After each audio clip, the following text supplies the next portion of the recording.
It's me, Sean Capri. I'm in my car, and you're listening to the most horsepowerful podcast on the internet. It's the Xbox Drive. I'm on a Skype call with my friend Ryan Turford. He's the man on the moose, and on our journey today, we had our first Halo Infinite Saturdays this weekend, and it was amazing, so jump on into the Xbox Drive. Boom! Greater than X.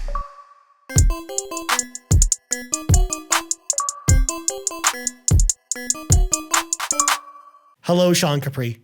Ryan Turford, I've had an amazing day. I am so excited to talk to you about video games today. How are you doing, my friend?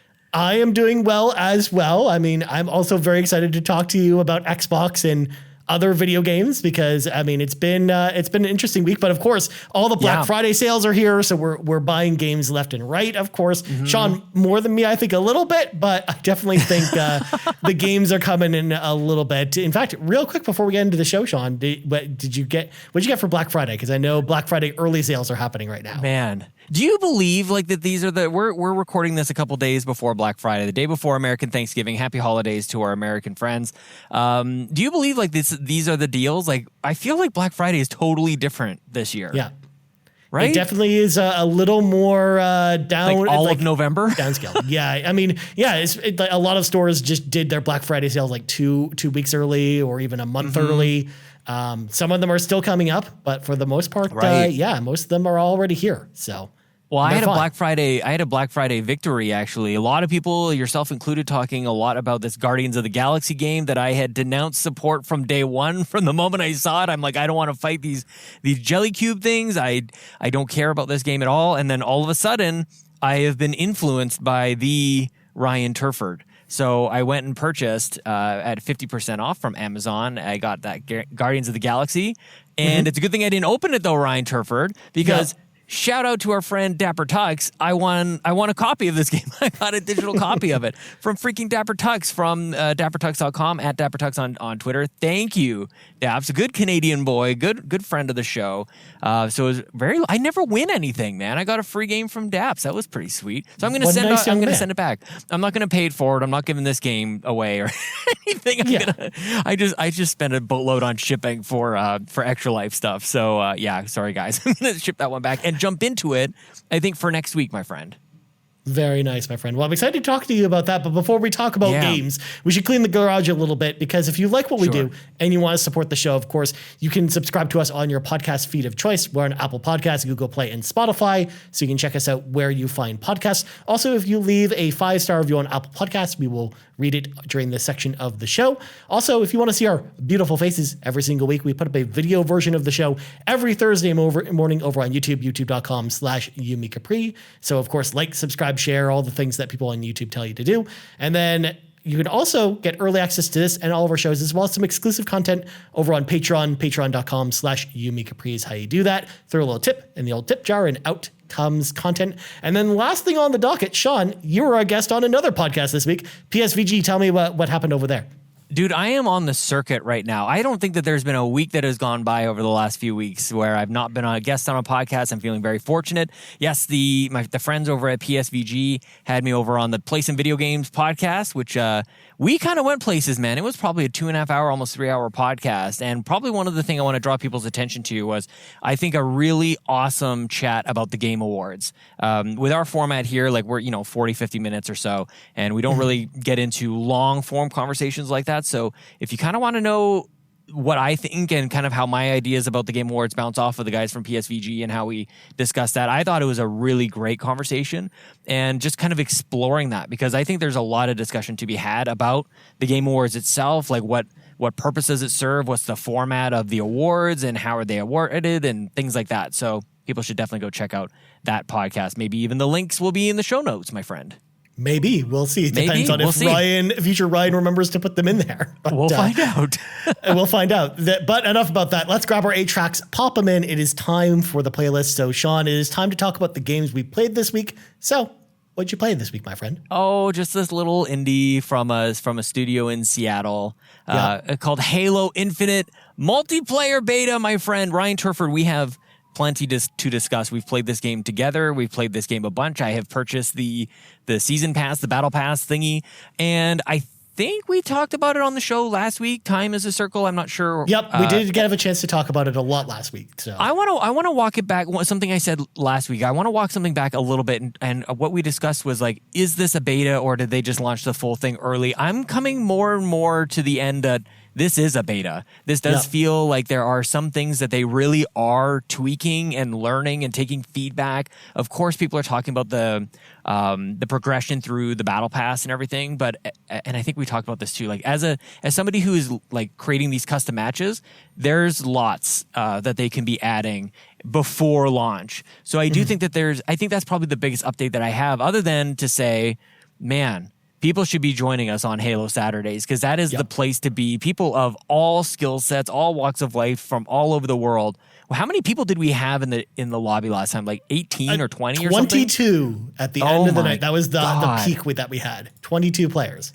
Playing all sorts of Slayer and Capture the Flag and Big Team Battle and playing in the Bazaar, like one of the smallest maps with swords and shotguns or rockets. Like, it is a blast, dude. Like, I am having so much fun with Halo and getting my fill in with multiplayer, I think, for at least a little while because the campaign is coming out in just a couple of days, my friend. We'll be playing it very soon, I think.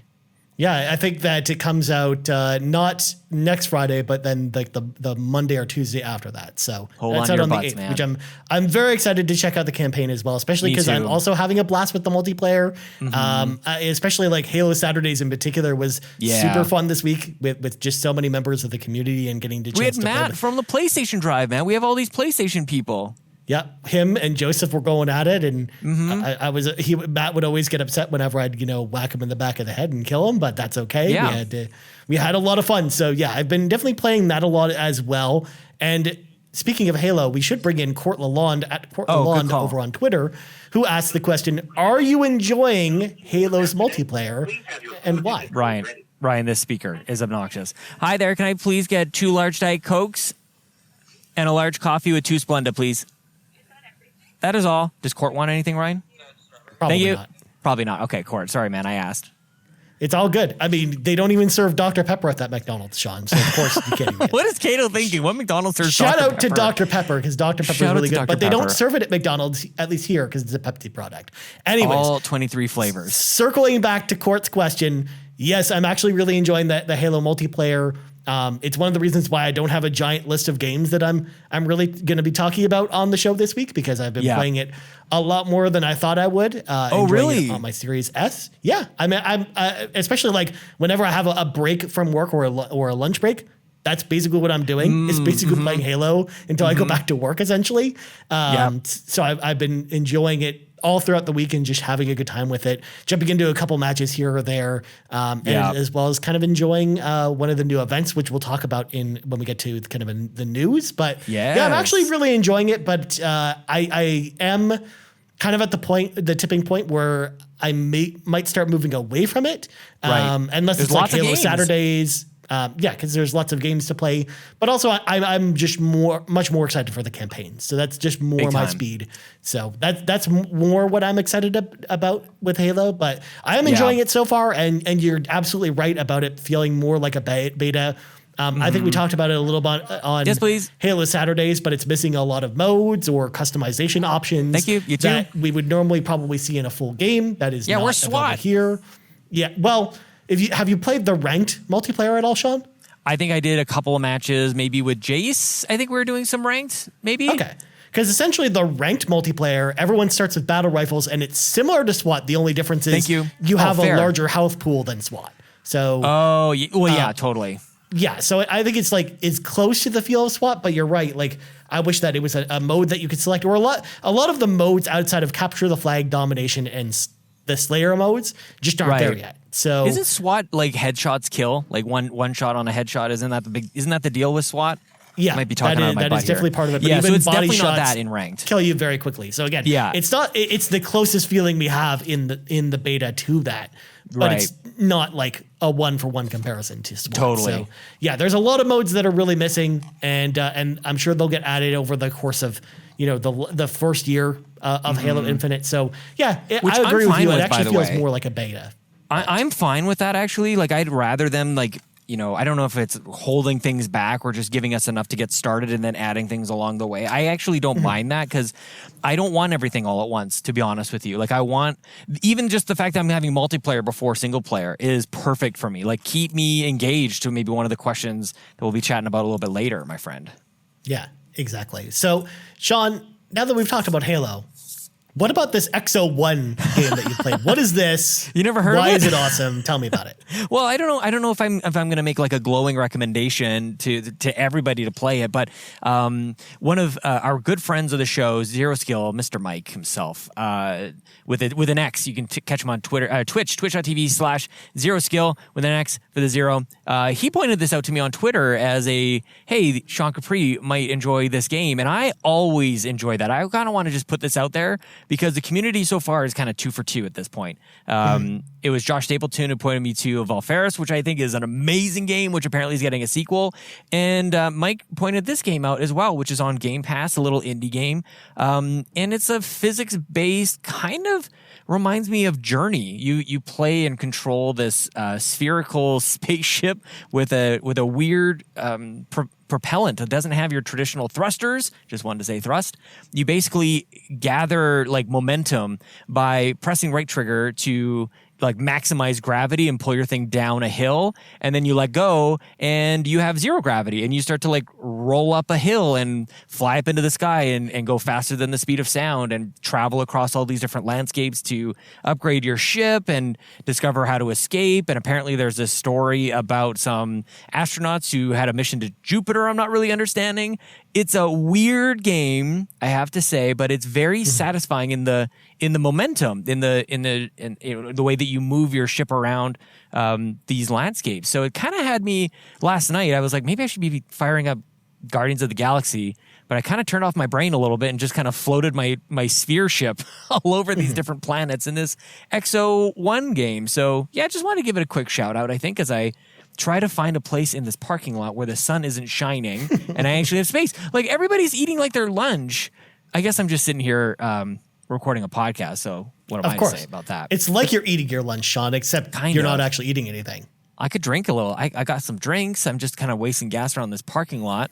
But thanks to Mike for that shout out, man. I never would have found this game, and it's very cool. Definitely at least worth downloading, trying it out, see if you like it. But another little Game Pass game that flew under the radar for me. Pardon the pun. Now we all know the secret where we can just recommend random games to Sean and he'll play them. Well, we'll see the criteria. The one thing for Josh with Valfaris was like it was a 2D platformer or action platformer with heavy metal music. It was awesome, and this one was space. So and everybody knows that I love space at this point. So there you go. Nice. So all I got to do is find some kind of space visual novel, and then I'll just recommend that to Sean, and he'll just be reading a book on his Xbox. Look, man, I've expressed many interests, a variety of interests on this show. It could be a game about getting coffee. The fact that I like Forza so much can be as a surprise because I drive around doing the podcast. Like there's lots of touch points. So it could be almost anything, Ryan, but it maybe not anything. Maybe not anything. Well, as for me, so again, I played a lot of Halo. I did check out Jurassic Park Evolution 2, as I kind of mentioned, only a little bit though. So I'm going to talk about it more on next week's show. But I've been playing the campaign, which is kind of cool, which basically takes place after Jurassic Park Fallen Kingdom. So there's dinosaurs kind of all over the place. And basically you're taking your helicopters and going out and capturing dinosaurs and then putting them in kind of your own theme park. Sometimes. You're taking them away from their families? Hey, how do you think they build zoos, Sean? How do you think they build zoos? That's what you do in this game. You're building a Jurassic Park zoo essentially with these dinosaurs that you're catching now out in the wild because they exist in America, like across America. There are dinosaurs now. So you fly the helicopter, you go into first person mode with like your Trent gun. That's almost like a sniper rifle, and you shoot the dinosaurs. You pick them up and then bring them to the pens, and then you take care of them. You kind of have to figure out like with each dinosaur species what kind of habitat they like, and you kind of build it for them. So I'm actually enjoying it a lot. I did like the first game, so I'm curious to play more, but I just didn't get a lot of time with it because I just got it yesterday. So I'm jealous. I'll definitely be talking about it more on next week's show. Plus, it's fully narrated by Jeff Goldblum, Sean, and it's probably the only game this year that I can see that about. So there should be more. There should be a category. There should be a genre at the Game Awards. Best game narrated by Jeff Goldblum, which would be amazing. Ryan, I have a couple of things I want to chat with you about on this thing. First and foremost, what is your favorite dinosaur? What is my favorite dinosaur? I don't really have. What? I don't think I have a favorite dinosaur. Yeah, Mine is I mean, to be honest, like if you would have Stegosaurus. asked younger Ryan what his favorite dinosaur was, he probably would have told you like a Triceratops. 'cause Okay, it's got okay, 3 I'll horns. take it.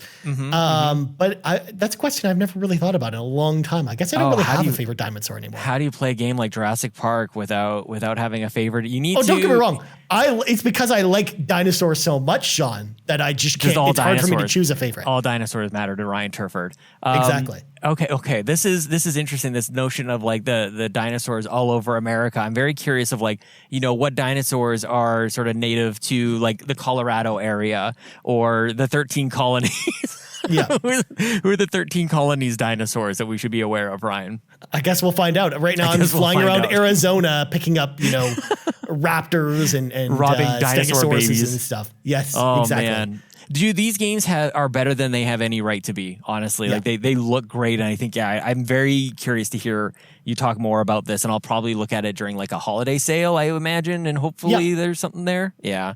We'll see. Man. We'll see. Maybe Where's Boxing Hot Day. Wheels sales? I need Hot Wheels on sale, dude. It's actually going on sale at EB Games, Sean. Oh, on snap. the 25th, I think. So tomorrow. Oh, there we go. It's in All the right. flyer. So It's go in check the it out flyer. there. But speaking of Game Awards, because you mentioned the Game Awards, Sean, did you get a chance to check out any of the Golden Joysticks winners yesterday? I didn't put this on the news No. doc, but I figured I'd ask you because Yeah, let's- they had the Golden Joystick Awards, which are like entirely fan voted Game Awards shows, essentially. Yeah. And the game of the year is Forza. probably going to surprise you, but it was Resident Evil Village, Oh, won for Game of the Year. God's sakes. You know what, Because, though? Oh, man. Go ahead. It was all fan voted, but because there was also a Critics' Choice Award that was voted by the critics, and that the winner was that was Deathloop. So Oh, that might actually interesting. point towards maybe that being kind of the favorite going into the Game Awards as far as the nominees. If that came because a lot of the judges and critics on that also vote on the Game Awards. So I'm Wait, did you curious say to Death's know Door or Deathloop? Deathloop. Deathloop. Okay. That makes more sense. Okay. Yeah. So I'm interested to see how that transitions to the Game Awards, but it was really interesting because the Golden Joysticks also tell you the top 5 in terms of votes. The number 3 game was Metroid Dread, but the number 2 one might surprise you. It's Mass Effect Legendary Edition. Yes, and get it it. lost by like 0.2% of the votes to Every vote matters, Resident man. Evil. So I don't it's even actually- know that I don't even know if I would want that game in the category for Game of the Year, but at the same time, I love me some Mass Effect, dude. Yeah, so it's actually hilarious that almost won a Game of the Year award this year was Mass Effect Wow. Legendary Edition. So if folks out there want a chance to check out some of the winners, you can just go over to the Golden Joystick Awards thing I've linked in the show notes. But enough about the Golden Joysticks. I'm slamming the brakes on this conversation because it's time for some breaking news. Okay. And this first news story kind of actually ties into why I've been playing a lot of Halo this week, and that is Halo Infinite's first multiplayer event called Fracture Teneri has officially launched. The event uses a Team Slayer game type where all players start with 2 random weapons upon spawning. This progresses a separate battle pass from the normal battle pass for the event that allows you to unlock the samurai-inspired Yori armor set, as well as a whole bunch of other rewards as well. The event will actually run until November 30th, but then it will actually return again in January, and they're going to basically have it return like once every 2 months. So then even if you miss it, one of these windows, there will be another window for you down the road. But first of all, this new armor set looks really cool because it's got again, this like kind of like samurai look to it. But number 2, I don't know if you've had a chance to play this game mode, Sean, but it's super fun. No, I haven't. Dude, this is exactly what they need to be doing. I love that they're setting it so early. And man, the samurai thing is so nonsensical. Like, where did that come from? Is there a piece of the lore that I don't understand or I haven't heard that this even makes sense? And if not, then I am so grateful that the community is just kind of going with this. It seems like we're all like, okay. Well, this armor set, I think, is like inspired by one that was in Halo 3. I think that's the idea behind it. Oh man, it's great. No, I gotta try it out. And I love these, there's some really good creative game modes that have come out of Halo. And there's also some really great stuff that I hate to say it, but like Call of Duty has had some really cool stuff like gun mode or gunfight or whatever the heck they're called. Like there is more to be done in the multiplayer front. And I'm really surprised by that. At one point, I'd actually even asked Rod Ferguson from when he was at the Coalition, like, how do you create a new multiplayer mode when you did Horde already? Like, how do you follow that up? And I think it's really interesting to see what these games are doing. So I'm stoked to check it out, man. I think we'll have to explore it on Saturday for sure. Yeah, especially because, again, it'll only be up until the 30th, so it'll still be running this weekend, but then it'll be going away. So but fast. Again, one of the things I like about it, too, is that it gives you basically a dedicated queue for Team Slayer. So you don't have to worry about capture the flag or oddball. Yeah. And then the game type is really fun because sometimes What's you'll the spawn hate with... on oddball? Everybody hates oddball. What the heck, dude? I don't like playing oddball with randoms because they don't play the objective, and then it either becomes too easy or too difficult. I don't know. I've had fun with it, man. Yeah, I don't know. But it's been pretty decent. I love starting with either a plasma pistol and then a magnum and trying to take down someone who starts with a rocket launcher and an energy sword, or just like the silly combinations you end up with weapons, because it also randomizes not just your weapons but also your grenades and your abilities as well. Awesome. So sometimes you'll be like stupidly overpowered, and then other times you'll be like super weak, and then there's it's like a roguelite.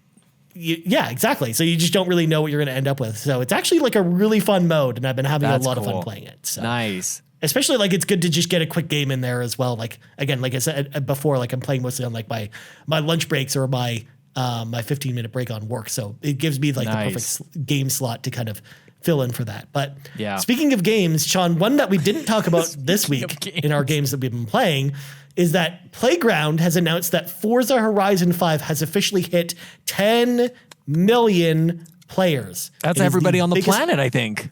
I guess it's the biggest first week in Xbox and Game Pass history. So there hasn't been a bigger launch of any Xbox game than Forza Horizon, which is funny to hear because we didn't hear these type of numbers about Halo Infinite. Like maybe the Halo Infinite multiplayer, as popular as it is, maybe is not as big as Forza's multiplayer, which is crazy to think about. I've been wondering that too. I check Twitter obsessively, just kind of like waiting for like, when are they going to tell us about that thing? And maybe it's because it's the beta. And maybe they're saving it for like closer to the actual launch and just say like, this is where we're at. Like, come join that community. I don't know, but man, holy crap, dude, that is huge. And I'm so glad like Forza finally, like you and I have been screaming this for years. Well, actually I have. You hate Forza. I've been screaming this for years. I never said I hate Forza. It's not from me. There's a difference. It's for, what did you say Japan was? 5 million people. So it's 2 times Japan, Ryan, at this stage. Very cool. True. Okay, I'm gonna stop the slams against you. I apologize. Very awesome, man. But I'll be curious to see, if people stick around with Halo and everything coming out. There's a lot of games. I'm still playing around. I will probably not like even really update on this show. Like still playing Forza, but I still play Forza. There's still lots to do. There's plenty for me to finish on that game. So very cool to see them have some bona fide success. Honestly, like this doesn't even feel like it's not like they put out like there's been 1 trillion miles traveled and there's been 100 billion boards smashed or whatever. Like who cared? Like let's talk about players. If we're not going to talk about how many units are sold, because that's kind of irrelevant now with Game Pass, number of players I think really is, and especially going into a game like Halo, it'll be even more important to understand where they're at with that too. So really great to see Xbox finally have a first party game that's just like a bona fide hit, man. That's awesome. Yeah, it's been a long time since we've been able to say that, and honestly, it's been awesome to see as well. Like, I'm honestly glad to see Playground getting all the success with this, especially like when you compare these numbers to Forza Horizon 4's numbers and how this just like blows it out of the water. So I'm glad people are enjoying it. I'm glad people are playing it, and I'm just glad it exists. So there you go. All right, next up, Microsoft has released the Xbox Museum, which is a virtual museum created around all things Xbox. Every Xbox Live user has also had their own dedicated museum as well that features all kinds of cool stats. You can check it out over on museum.xbox.com. And sticking with this, we actually got a question about the Xbox Museum over at Seamus Classic at Famous Seamus, who asked the question, what do you think about the Xbox Museum? Not sure if it's only me, but I found it really difficult to control on my phone. So, Same. Sean, I actually posted my screenshots about this, so I want to ask you, did you get a chance to check this out at all? I checked it out and I had the exact same experiences as Seamus, actually. I tried it on my phone and I didn't know what the hell to do with it. So I meant to come back to it a little later and maybe on a desktop of some sort. I'm actually going to fire it up here again to see if I have any better luck. But I had a tough time with it, to be honest with you. But I see that you and a lot of people in the Discord were able to take screenshots and share stuff in the Discord.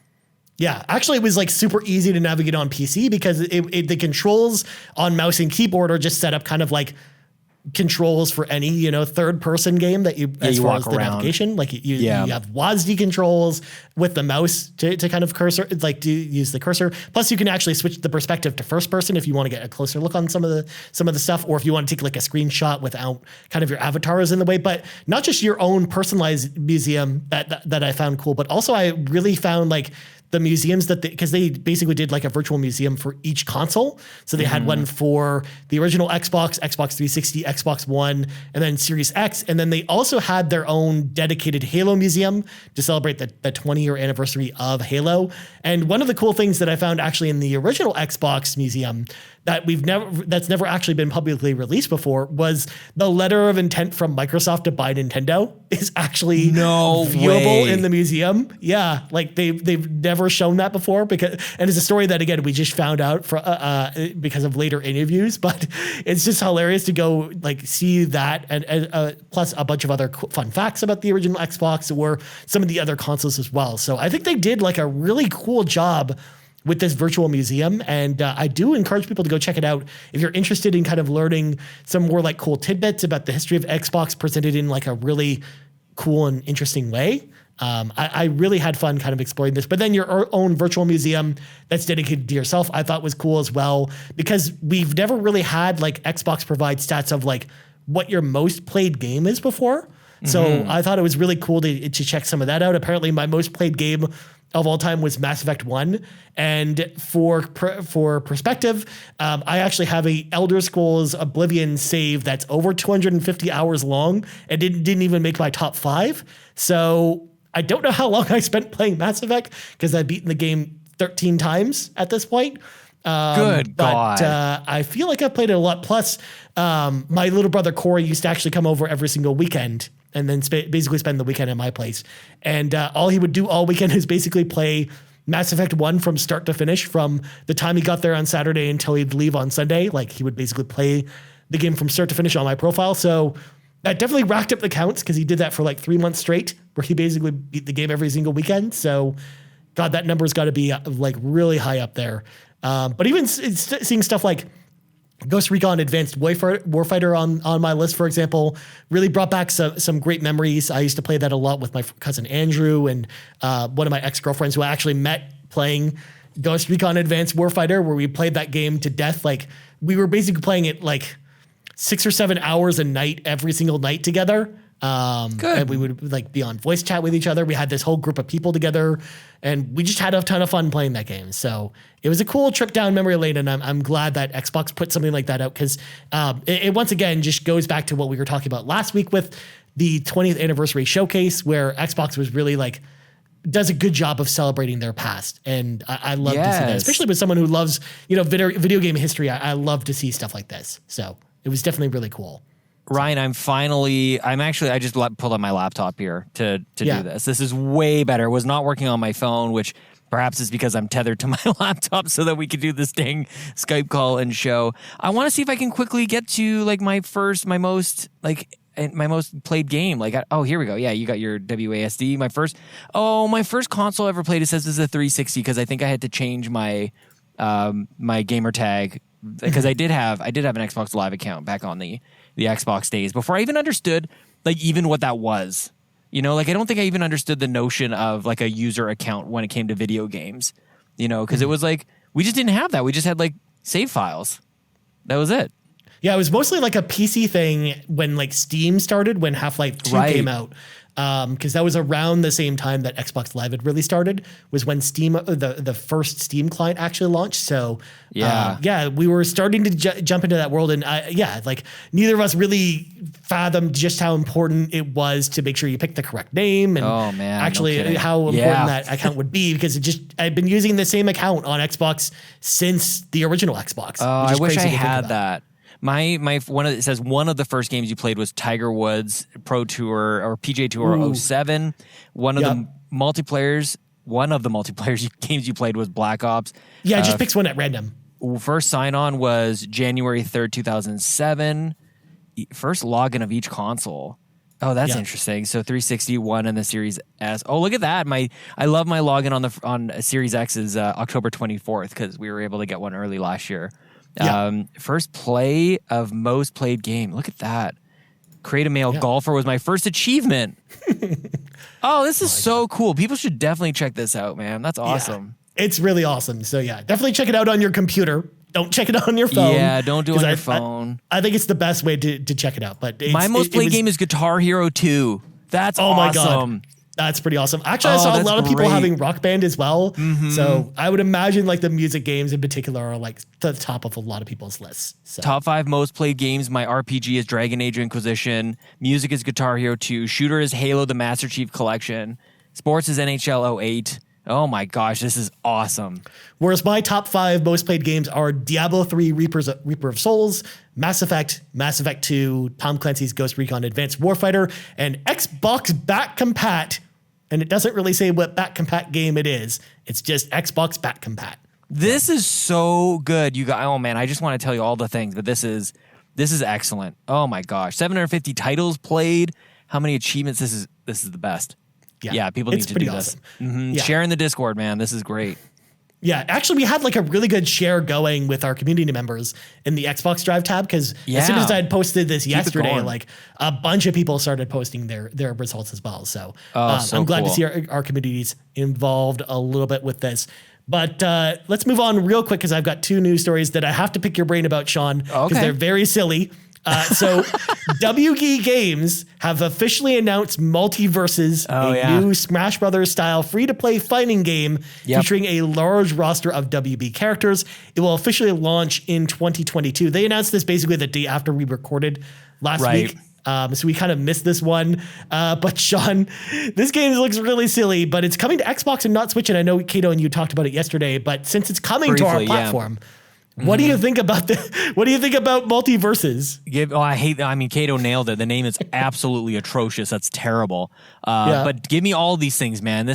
We've been asking for this in all forms of games, whether it's an actual Smash clone where you're actually doing fighting or, you know, what Mario Kart does where now you've got like all these different characters in it. Like bring all the universes together, man. That's what we want to see.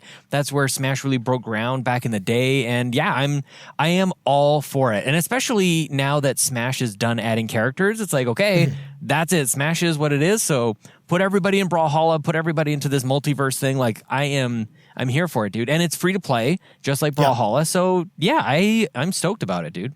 Yeah, I think it's actually like a winning strategy because I think the problem with a game like Nickelodeon All-Star Brawl was that they actually charged money for it. Like I think that would have been so much more successful probably as a free to play game because I think the game itself is fun, but it just didn't feel like maybe a full price experience. Like you didn't have like the voice acting for any of the characters and a lot of the modes seemed kind of limited. I don't think it was a full price game though.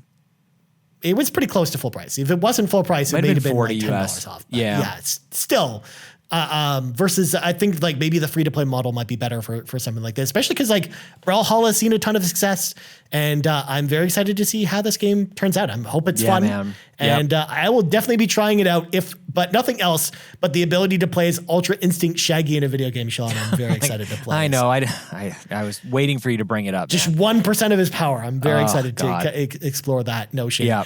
And then last news story, which again, very silly.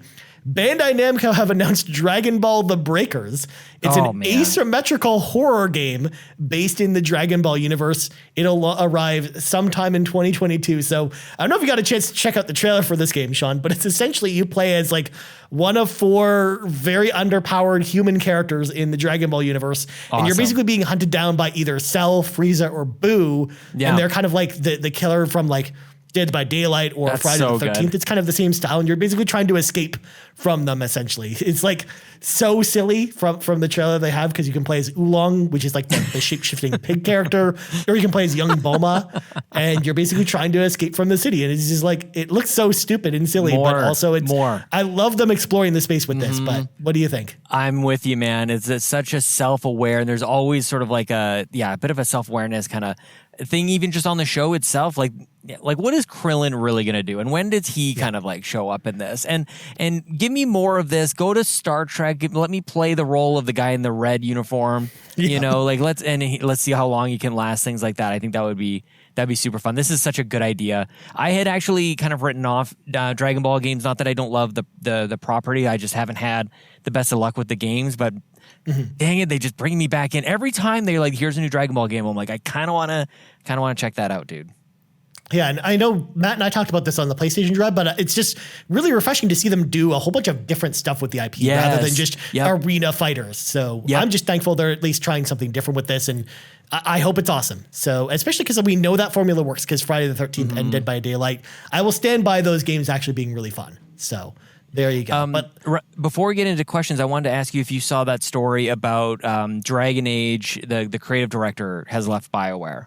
Right, I did not. That must have happened just this morning. It did just happen fairly recently, and I am devastated, man. Holy crap. I just want BioWare to have a great game, and I don't know how that can be the case. I don't want to do any fear-mongering, but it's just frustrating, you know? I don't know what kind of team they leave behind, but he kind of looks like I keep Solus, forgetting that actually. game's coming, because it's been a long time since we heard literally anything about it. I know. Man, BioWare, let's get it together, guys. Come on. For sure. Anyway.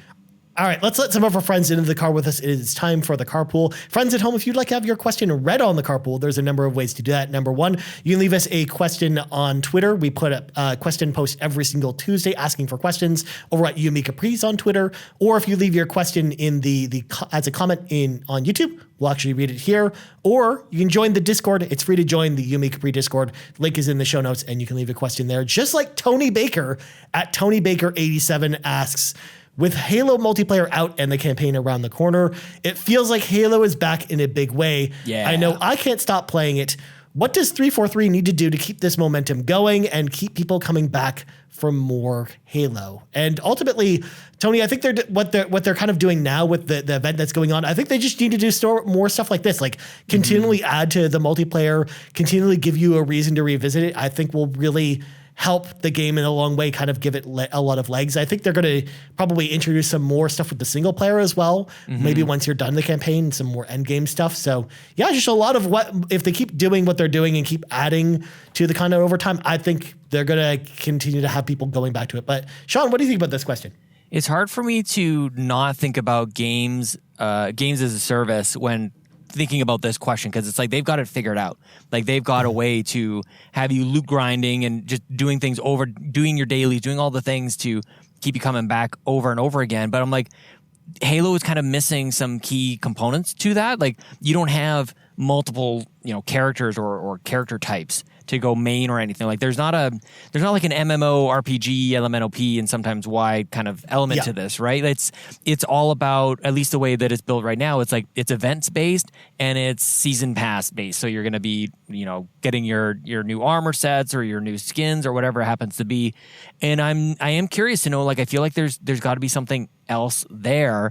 I think that what another game that isn't a kind of like a Destiny game is actually Tetris 99 does this really well, or even like a Splatoon. Like, can you have specific events over a weekend that have a particular theme to them? It's sort of kind of what you talked about with this event with the game mode, but taking that beyond that and starting to mix in other Xbox properties. Does that exist within a Halo? I don't really know, but I do think that they need to explore some pretty non-traditional stuff to keep people engaged with this. Yeah, I imagine that they need to kind of go outside their wheelhouse a little bit and do some other stuff. I mean, it's the type of thing that we saw a little bit with Halo 5, but they didn't really go outside the Halo space. But yeah. Well, think about Gears too. Like Gears has their operations, and every once in a while they'll add like a new game mode or new characters. And like, I don't know about you, like, and I love Dave Gears. Bautista. Yeah, and I think they have to do more than that. And I maybe it's because Gears is a paid game and the multiplayer is part of the paid package, and that didn't really work. But at least for me, I think that they need to do something else. It's like when I saw that with Gears, it looked like other games like Call of Duty or Destiny and things like that, but it just never really connected with me. But yeah, I think that that's something that I caution against. Like, I really hope they go well beyond what Gears did to keep people engaged on multiplayer. Yeah, for sure. All right, next up, Edward Varnell at That Retro Code asks, do you think games like Gears 5 and Spec Ops: The Line's tone and seriousness of the story and plot makes the experience more meaningful because it surpasses the thought of the genre being a more generic, cliche, over-the-shoulder action game that's just for fun, in quotations? So, yeah, I think that basically Edward's trying to ask, like, if we like the idea of a game going in more of a serious territory and not having it be more about the fun. I kind of really like Spec Ops. I like the story in that game. However, I don't really like the idea of all games being like that. Like, I like that they have kind of a time and place. But, like, for example, like, I remember playing Battlefield 1 story, and I remember feeling like the war stories told in that felt like they were more like you're seeing the horrors of, crawling through the trenches in World War I and kind of seeing what some of these people actually went through, rather than those gameplay experiences really being there for the fun of things. Yeah. So I definitely like that with certain types of games, but I definitely don't think like they need to do it with like every game. But what do you think about this question, Sean? Yeah, I agree with everything you're saying, and I might kind of take it in a slightly different direction in that I think it's becoming more and more difficult for developers and storytellers to tell real stories, actually, because there's more and more, you're not allowed to talk about this, or you're not allowed to talk about this in that way. I think that is, I can actually feel the censorship, actually. Yeah. Like, I think that there's, and I don't know enough about the game, something about Fallujah. I can't remember what it exactly 6 Days in Fallujah. Like that to me is, I think there's a lot of, I'm tap dancing on landmines here. I think there's hypocrisy there in terms of we're allowed to talk about like World War II and we're not allowed to talk about something else. We're not allowed to make games about something else. I would much rather just see us be able to do everything, and people who want to play it can play it. And if it's not your jam, then kind of just like move along is my stance on that. And so I actually think to Edward's question, you're not going to have to worry about it too much. Honestly, I think you're going to get more things like Doom Eternal, I think, as time goes on here. And maybe they might touch on some serious issues or whatever the community kind of deems okay to discuss. But I don't know, man. I think that, I think we'll also see more, like, how does the gameplay impact storytelling? I think about how, like, Half-Life started to introduce these in-game moments. I think that is kind of outside what the real story is and just how the game is immersing you in the storytelling of what's happening within that fictional space. So I think we'll kind of see that in the future. Mm-hmm. All right. The last question real quickly comes from Jordan at JLA_15, who asks, what is your most anticipated Xbox game going into 2022? And I had to rack my brain about this one, Sean, because honestly, most of the games that we know about that are coming next year that are confirmed that I'm excited about are actually on other platforms. So either Switch or PlayStation 5. So honestly, my answer to this one is Starfield. Like, I thought about it a lot, but like Triangle Strategy or Gran Turismo 7 or Horizon Forbidden West, like those are the games I'm probably most excited about that we know are confirmed for next year. But yeah, probably Starfield. Cyberpunk 2077. Yeah. Game of the year right there. Well, anyways, we got to go, but before we go, Sean, plugs go. Before I give you my plugs, I just want to say also that I think Xbox has done a great job of having us focus on what's happening right now. To the point of that question, the fact that we can't really name like something else. We have a whole bunch of games that we know are coming sometime, but they haven't distracted us. And I think that's a Nintendo move, and I love it. Don't tell us what's happening after Halo. Let's just focus on Halo right now. But people can find me on Twitter and on Twitch at Sean Capri. It's Sean like Connery, Capri like the pants.